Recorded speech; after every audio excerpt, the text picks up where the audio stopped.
ഇന്നൊരു easy cheesy Turkish chicken ഉണ്ടാക്കാം.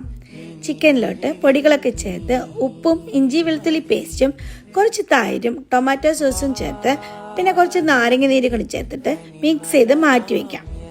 എണ്ണ ചൂടായി വരുമ്പോൾ അതൊന്ന് തിരിച്ചു മറിച്ചിട്ട് ഷാലോ ഫ്രൈ ചെയ്തെടുക്കാം. സോസിനായിട്ട് ബട്ടർ ചൂടാക്കി ചെറുതായി അരിഞ്ഞ വെളുത്തുള്ളി ചേർത്ത് ഒന്ന് മൂത്ത് വരുമ്പോൾ മൈദ ഇട്ട് വേവിക്കാം.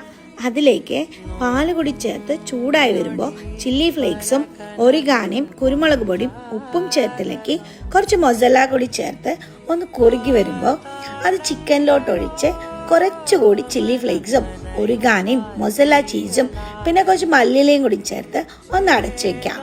അപ്പം നമ്മുടെ ചീസ് നന്നായിട്ട് മെൽട്ടായിട്ട് വരും. തുർക്കിഷ് ചിക്കൻ റെഡി ആയിട്ടോ.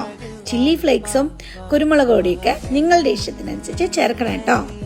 അപ്പം എങ്ങനെയാ, എല്ലാവരും ഉണ്ടാക്കി നോക്കിയല്ലേ? എല്ലാവർക്കും ഇഷ്ടപ്പെടും.